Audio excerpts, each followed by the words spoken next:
Ayan, nagpaparamdam na naman itong si sundalong kanin na si Trillanes. At ito yung naging senador na walang kakwenta-kwenta. Ito yung senador na taraidor. Ito yung senador na nagbinta ng West Philippine Sea. Ayan. At ito ngayon nagpaparamdam na naman ito. At kahol na naman ang kahol na parang daig pa niya ang asong ulol.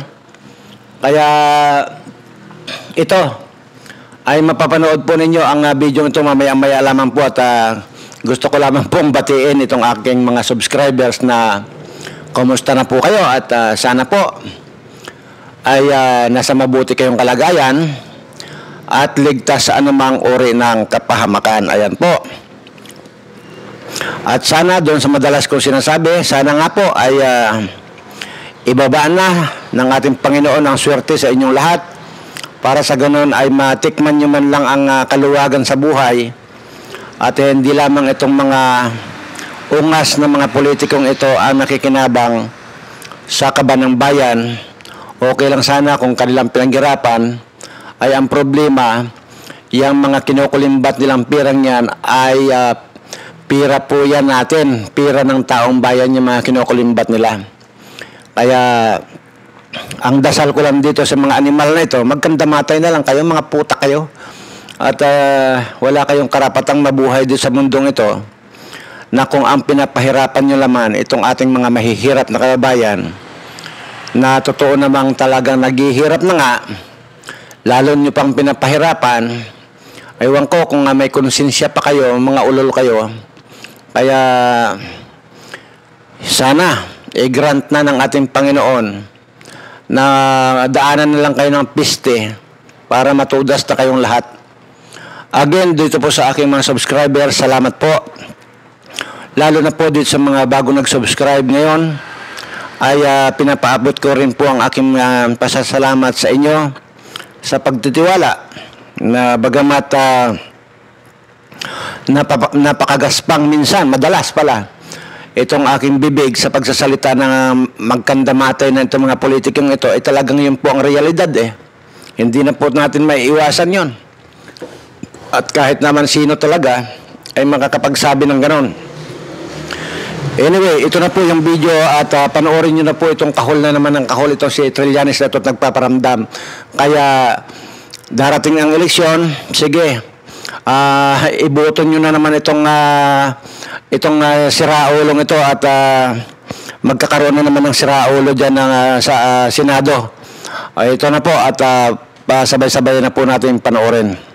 Dr. Trillanes, ano ba talaga yung pinagkasunduan mo sa bansang China nung ikay ginawang special envoy ni Presidente Aquino nung panahon ng Scarborough Shoal? Hanggang ngayon, di mo sinisiwalat kung ano naging mission mo doon at ano ang napagkasunduan ninyo ng mga Chino nung panahon na yon. Pero ang alam namin, nung ikaw ay naging sugo, doon nawala sa atin ang Scarborough Shoal. Tapos ngayon, ikaw ang magduduro kay dating Presidente Duterte. Nasa tumatahol at nag-iingay na naman si Trillanes. Hindi ito inatrahan ni Atty. Harry Roque dahil pinapalabas si Trillanes. At ang itinuturo nito na may ginawang kasunduan sa China ay ang dating Pangulong Duterte sa pagtatanggal ng barkong Sierra Madre. Ayon sa hamon ni Atty. Harry Roque, ay Trillanes, ano nga ba ang napagkasunduan mo sa China nung ikaw ang ginawang sugo ni Noynoy? Dahil hanggang ngayon ay hindi mo ito isinisiwalat kung ano ang napagkasunduan nyo noon. Dahil ang alam namin, nung ikaw ang naging sugo, doon nawala ang Scarborough Shoal. Tapos ngayon, ang dating Pangulong Duterte ang iyong ituturo. Dr. Trillanes, ano ba talaga yung pinagkasunduan mo sa bansang China nung ikay ginawang special envoy ni Presidente Aquino nung panahon ng Scarborough Shoal? Hanggang ngayon, di mo sinisiwalat kung ano naging mission mo doon at ano ang napagkasunduan ninyo ng mga Chino nung panahon na yon. Pero ang alam namin, nung ikaw ay naging sugo, doon nawala sa atin ang Scarborough Shoal. Tapos ngayon, ikaw ang magduduro kay dating Presidente Duterte. Magsimula ka, sabihin mo, ano ba pinagkasunduan nyo dyan? Ay, hindi ko maintindihan bakit pinagbibintangan nila si dating Presidente Duterte na siya ang nangako na alisin ang Sierra Madre. Unang-una, sinabi ng mga Chino at sila na magkukumpirma yan, na itong pangakong ito ay hindi naman nangyari dito sa termino ni Presidente Duterte. In fact, may sinabi sila, mga 14 years ago nakalipas. No? So yun ang dapat tingnan natin kung sino talaga po pwede mangako 14 years ago. Pero 14 years ago, si Presidente Duterte, dating Presidente Duterte, ay isang mayor ng Davao City. Pangalawa, ako mismo ay naging saksi nung pinatawag niya na nagkaroon ng insidente sa Ayungin ang ambahador ng China at ang sinabi niya, wag kayo magkakamali na may mamatay na isa akong sundalo dahil pag meron namatay akong ni isang sundalo dyan, iba ng usapan yan. So talagang sinabi ni Presidente, nakikipagkaibigan ako sa inyo, pero wag niyong makapatay kayo ng Pilipinong sundalo dahil talagang labanan yan pag may Pilipinong sundalong namatay. No? At pangatlo, ang nagtuturo naman kay Presidente Duterte, alam mo sinasabi nila, di ba, pag ikaw'y nanduro, may isang daliri na nakaturo, no? Pero may 4 na daliri na nakaturo sa kayo uli, ay si Senator Trillanes. Senator Trillanes, ano ba talaga yung pinagkasunduan mo sa bansang China nung ikaw'y ginawang special envoy ni Presidente Aquino nung panahon ng Scarborough Shoal? Hanggang ngayon, di mo sinisiwalat kung ano naging mission mo doon at ano ang napagkasunduan ninyo ng mga Chino nung panahon na yon. Pero ang alam namin, nung ikaw ay naging sugo, doon nawala sa atin ang Scarborough Shoal. Tapos ngayon, ikaw ang magduduro kay dating Presidente Duterte. Magsimula ka, sabihin mo, ano ba pinagkasunduan nyo dyan? Alam mo dati, nung Senate President si Senator Enrile, talagang isisiwalat na sana niya kung ano napagkasunduan. Kaya lang, rinespeto niya yung konsepto ng diplomatic privilege communication. No? Pero ikaw mismo, dahil ikaw nanduduro ngayon, sabihin mo kung anong pinagkasunduan ninyo ng mga panahon na yon. Dahil hindi namin makakalimutan na matapos na ikaw ang maging sugo sa China, doon po nawala ang Scarborough Shoal sa Pilipinas. Sa unang nabanggit ni dating Ambassador Rigoberto Tigla, meron siyang pinagugutan din doon, no, na sinasabing si dating Pangulong Erap Estrada o sa panahon ng Erap administration, nangyari ito at pinagbasehan din ito yung libro na inakda ni Gregory Poling na sinasabing isang dating CIA agent. Ang titulo is On Dangerous Grounds, America's Century in the South China Sea by Gregory P. Poling. At sinasabi niya dito na itong si dating Pangulong Estrada ang nangako sa China na hahatakin. After nilang maisadsad, kasi during Erap administration din, sila nagpasadsad nagpasadsad. Siya nagpasadsad. And siya daw, as per Gregory Poling, na isang sabing CIA agent, ang nag-promise sa China na hatakin. Alam mo, masyadong pinalalaki itong issue nito Dahil, nauulitin ko po hindi sakop ng soberenya at ang jurisdiksyon ng Ayungin. Hindi po yan teritoryo ng Pilipinas. Lilinawin ko po, wala pong teritoryo tayo dyan dahil yan po ay sakop lang ng ating exclusive economic zone na meron lang sovereign rights, mangalap ng tanging yaman. Marami na namang babato sa akin na hindi ka makapilipino. Yan po nakasaad sa batas Ang sovereign rights po ay hindi katumbas ng soberenya. Wala po tayong titulo kapag sovereign rights. Yan ay economic right lamang. Karapatan na mangalap ng tanging yaman. So ngayon, nagsadsad ng barko doon. Anong epekto nun? Wala. Kasi hindi naman yan magpapalakas ng titulo dahil wala naman tayong titulo dyan dahil sovereign rights lang narariyan.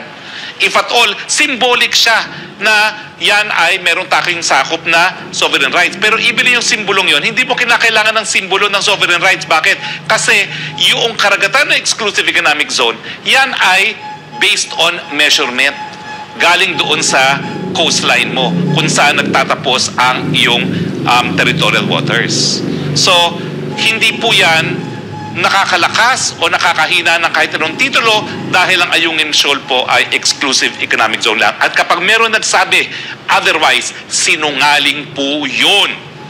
Umeepal, nanlilin lang dahil ang economic right po ay karapatan lang mangalap ng tanging yaman. So wag na po natin palakihin yung issue ng Ayungin. Narariyan po yan kasi kapag yan ang inalis ng Chino, pwede tayong pumunta sa Amerika at sabihin, dahil sa Mutual Defense Treaty, dapat sumaklolo ka dahil yan ay commission naval vessel. Pero let's face it, kung ito'y makakarating sa hukuman, talaga nga bang naval vessel yan? Hindi nga umaandar Paano siya magiging barko? Hindi na nga siya umaandar. So if at all, it is symbolic. Pero hindi po yan nagpapalakas, hindi po yan nagpapahina. itigil na po ang duruan. At yung numero unong nanduduro, ikaw ang magbigay eksplanasyon. Anong pinagkasunduan mo sa bansang China ang naging dahilan na nawala sa atin ang Scarborough Shoal? Narito pa ang mga komento mula sa mga netizen. Kaya nag out siya sa Senate hearing noon dahil di niya masagot ang tanong ng Senator Enrile, which means guilty siya. Tapos ngayon ang lakas ng loob akusahan sa FPRRD. Kapal, si Pinoy Aquino ang nangako dyan sa China. Hindi sinagot ni Trillanes ang tanong ni Senate President Enrile noon. Ngayon, hindi pa nakukulong si Trillanes. Ang dami nilang kaso, extortion, kidnapping, corrupt at pagbenta ng lupa na sinasabi sa WPS. Nasaan ang mga transaksyon nito? Ituwid natin ang mali sa tama. Magkaisa na ang mga Pilipino bago pa mangyari ang pinakamasama sa ating bansa. Trillanes, binabaliktad mga pangyayari. Si Trillanes ang sugo ni Pinoy sa China. Nung panahon ni Pinoy talaga, siya may gawa. Ituturo sa iba. Tangkuloy, giniknik talagang Trillanes na to. Silang mga dilawan ang walang pake sa mga ginagawa ng mga inchik sa karagatan natin. Maraming boya na napadpad sa baybayin pero walang aksyon. At sa Trililing, panay punta sa China. Baka binenta ang West Philippine Sea. Blackout sa Trililing noong binato siya ng Senator Enrile sa Senado. Kaya tinawag siyang blackout boy ng Senado. Nayari na. Trillanes, iyan ang dapat maimbestigahan. Traitor at hindi si Duterte. Panahon ni Pinoy, biyahe ka ng biyahe sa China. Trillanes, ituro mo si Duterte para kang Judas, naghugas kamay. Si Duterte hindi pa nakaupo si Duterte noon. Kayo ni Gloria ang nakaupo noon. Dapat sabihin mo Trillanes sa madlang Pilipino kung ano ba talaga ang mga napag-usapan nyo ng China. Kasi halos 15 to 16 times ka nagpabalik-balik doon. Hindi ba sibilyan na si Trillanes? Bakit hindi nyo siya pitpitin? Si Trillanes, hukuman o sa Senado? Kaysa puro kayo batuhan, paano maresolba? Ano sa isyong ito? Just comment below at i-like mo na rin kung nagustuhan mo ang ating isyong tinalakay. At syempre, huwag kalimutang mag-subscribe. Maraming salamat sa panonood. Mahalin po natin ang Pilipinas.